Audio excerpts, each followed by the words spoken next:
नमस्कार दोस्तों, मैं हूं वेद प्रकाश और आपका स्वागत करते हैं इस चैनल पे। तो आज हम बात करने वाले हैं बिजनेस में लॉस क्यों हो रहा है, घाटा क्यों हो रहा है, क्या कारण है, चाहे वो आपके इंटरनल फैक्टर्स हो चाहे वो आपके एक्सटर्नल फैक्टर्स हो, जो भी कारण। आगे बढ़ने से पहले मैं आपको बोलूंगा कि इस चैनल को अभी सब्सक्राइब कर लो, ऐसे वीडियोस आपको मिलते रहेंगी। आज पूरी बात करेंगे, वीडियो को पूरा देखना, आपको बिजनेस में लॉस नहीं होगा, सारी चीज को समझना और वीडियो को लास्ट तक देखना। तो सबसे पहले बात करते हैं यार, बिजनेस में लॉस क्यों होता है। तो आपके जो अगर इंटरनल फैक्टर्स हैं, चाहे वो गवर्नमेंट पॉलिसीज हो, चाहे वो जीएसटी हो, चाहे वो कॉम्पिटिटिव मार्केट हो, चाहे वो आपका लो प्रॉफिट हो, नेचुरल डिजास्टर, बैड डेबिट्स, तो ये सारे कारण हो सकते हैं आपके बिजनेस में लॉस में जाने के। तो ये तो हो गए एक्सटर्नल फैक्टर की हम बात कर रहे थे। अब हो गए भाई इंटरनल फैक्टर। तो इंटरनल फैक्टर में आपके क्या क्या होते हैं। इंटरनल फैक्टर जो होते हैं आपकी, या तो लो क्वालिटी प्रोडक्ट्स हो गया, हायर परचेस प्राइस हो गया, मशीनरीज ओल्ड हो चुकी हैं, ओल्ड मशीनरीज अगर हो गई हैं, आपके फैक्ट्रीज की, आपके मैन्युफैक्चरिंग यूनिट्स की जो मशीन है वो सारी ओल्ड हो चुकी हैं। अब यहाँ पे आपके वर्कर जो है वो भी एक रीज़न हो सकता है बिजनेस को नीचे डालने में। आपके वर्कर कैसे, आपके जो एम्प्लॉय हैं वो किस तरह से वर्क करते हैं। और लास्ट यहाँ पे चोरी होना, मतलब आपके प्रोडक्ट्स अगर चोरी होते हैं। तो सारे फैक्टर्स हैं एक्सटर्नल और इंटरनल। अगर ये सारे कारण हैं तो आपके बिजनेस लॉस में जाएगा ही जाएगा। और क्यों यार, प्रॉब्लम क्यों, लॉस में गया तो क्या, अगर आपको हार मिलती है तो एक जीत भी तो मिलती है कभी ना कभी। तो अगर जीत मिल रही है तो हारना भी जरूरी है, अगर हार मिल रही है तो जीतना तो जरूरी है ही। तो इतना ज्यादा प्रॉब्लम में आने की जरूरत नहीं यार, आप इनको सॉल्व कर सकते हैं, रिजॉल्व कर सकते हैं। नेक्स्ट फैक्टर है यहाँ पे लीडरशिप फैक्टर। अब यहाँ पे एक ट्रेंड की कहानी की बात करते हैं भाई। लीडरशिप क्या है।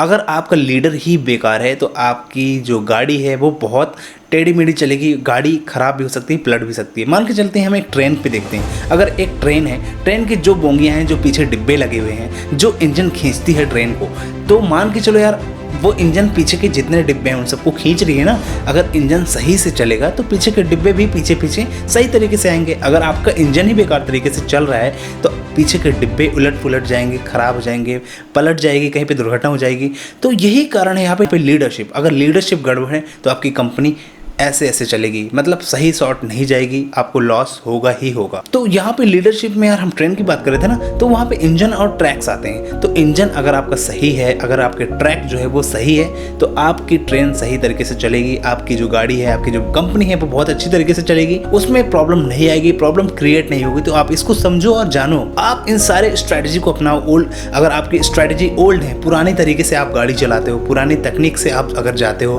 अगर आप ओल्ड स्ट्रैटेजी का यूज करते हो, चाहे वो मार्केटिंग में हो, चाहे बिजनेस को आगे बढ़ाने में हो, चाहे लीडरशिप आप कर रहे हो सामने वाले को, तो आप ही एक नई जनरेशन, एक नई यूथ को रखो सामने और सारे के पॉइंट ऑफ व्यू के थ्रू आप देखो कि कौन से पॉइंट ऑफ व्यू सही है हमारी कंपनी के, कौन से पॉइंट ऑफ व्यू अच्छे हैं, जिन कारण से हमारी कंपनी डूबेगी नहीं, आगे तक लेके जाएगी, आगे जाएगी और प्रॉब्लम क्रिएट नहीं होगी। तो मैं कहता हूँ भाई, आपको यहाँ पे सॉल्व कैसे करना है। देखो, अगर आपकी कोई कंपनी है, आपने कोई कंपनी बनाई, तो ऐसा नहीं कि आप लोन लेते जाओ, हर जगह से आप लोन लेते जाओ। लोन लेके तो आपका डेप्थ ही बढ़ेगा, आपका कर्जा बढ़ेगा। अगर कर्जा बढ़ेगा तो आपके एक्सपेंसेस बढ़ेंगे, नई नई चीज़ें आएंगी और आपको कंपनी में पैसा लगाने में झिझक नहीं होगी। अगर पैसा कम होगा तो आप सोच समझ के पैसा लगाओगे हर जगह, तो उसमें ज़्यादा प्रॉब्लम क्रिएट नहीं होगी। लेकिन आप हर जगह से लोन लेते जाओगे। अब कहना चाहिए ना भाई कि आप उड़ो उतना ही जितना औकात हो। ऐसा नहीं कि आप बहुत ऊंचे तक उड़ गए, आपको धरती ही नहीं दिखाई दे रही है, आप वहाँ से गिरो, आप सीधे आके धरती पे गिर जाओ। तो उड़ो उतना जितना औकात हो, जितना सही हो। एक लिमिट होती है हर एक चीज़ की, तो उस लिमिट पे रहो। बाकी बिजनेसेस की बात करते हैं यार, तो रिस्क तो लेना ही पड़ता है, तो आप ध्यान से इन सारी चीज़ों को कर सकते हैं। अब मान के चलते भाई बिजनेस में लॉस हो गया, तो एक चीज़ ये भी हो सकती है ना कि आप बार बार टेंशन ले रहे हो, चिंता कर रहे हो, भाई बिजनेस लॉस में जा रहा है। तो भाई अगर आप चिंता करोगे तो आपका सारा माइंड, सारा फोकस आपके उस लॉस में रहेगा और आप और लॉस में जाते जाओगे। हो सकता है आपकी कंपनी बैठ जाए, आपकी कंपनी बंद हो जाए, बिक जाए। तो आप उस लॉस पे फोकस ना करके आप सॉल्यूशन पे फोकस कर लो ना। सॉल्यूशन पे अगर आपने फोकस कर लिया तो आपकी कंपनी ग्रो कर सकती है, फिर से आप उठ सकते हो। अगर हम एक एग्जांपल की बात करें भाई, तो एक चुटकुला अगर कोई सुनाता है तो हम उसमें एक ही बार हंसते हैं ना। ऐसा तो नहीं कि बार बार वो उसी को चुटकुले को रिपीटेबल करते जाए, वही चुटकुला हमें बार बार सुनाते जाए तो हम बार बार हंसते जाएंगे।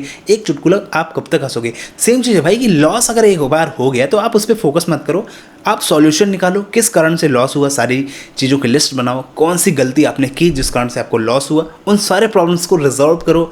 आपको प्रॉब्लम नहीं होगी, वहाँ से आप सुधर सकते हो। लेकिन अगर आप प्रॉब्लम पे फोकस करोगे, आप लॉस में जाने के लिए लॉस में गए हो और उस पर आप फोकस कर रहे हो कि भाई मेरा लॉस हो गया, ये हो गया, आगे क्या होगा, इन सब टेंशन में अगर आप रहोगे तो आपकी कंपनी बंद होना वाकिफ है। तो यहाँ पे कहना चाहिए भाई अपने माइंड को ना फ्री रखो, अपने माइंड को एकदम फ्री रखो, ज़्यादा लोड लेने की ज़रूरत नहीं है, बाकी सारी चीज़ें हो जाएंगी यार, इतना कोई ज़्यादा इशू नहीं होता है। अगर बिजनेस लॉस में जा रहा है तो सॉल्यूशन निकालो, फोकस करो किस कारण से लॉस में गया, क्या प्रॉब्लम हुई। अब देखो यहाँ पे मेरे को पता है भाई कि एक स्टार्टअप के लिए फंडिंग बहुत ज़रूरी है। अगर आपके पास फंडिंग नहीं है तो वो स्टार्टअप आगे ग्रो नहीं कर सकता, आगे बढ़ नहीं सकता। लेकिन यहाँ पे यार आपको सोच समझ के फंडिंग लेना है। ऐसा नहीं कि आपने अपनी कंपनी के सारे शेयर आपने दे दिए और आपने फंडिंग उठा ली कहीं से, आपको थोड़ी से ही शेयर मिले उस कंपनी के और फंडिंग के चक्कर में अपने पूरे कंपनी के शेयर आपने बेच दिए, तो ये भी एक गड़बड़ थिंग्स हो जाएगा। तो ये चीज़ आपको नहीं करनी। फंडिंग आप लेते समय ध्यान रखें, आपको फंडिंग को सही जगह पे, सही टाइम पे, सही समय पे आपको खर्च करना है। अगर आपने गलत जगह पे फंडिंग इन्वेस्ट कर दी तो आप फिर से लॉस में जा सकते हो। तो अब वो जो थिंग्स है ना, आप उनको सुनो भाई। सबसे पहले तो आपको focus on profit, focus on loss. आपको जो लॉस हो रहा है उस पर भी आप फोकस करो, प्रॉफिट जो हो रहा है उस पर भी फोकस करो।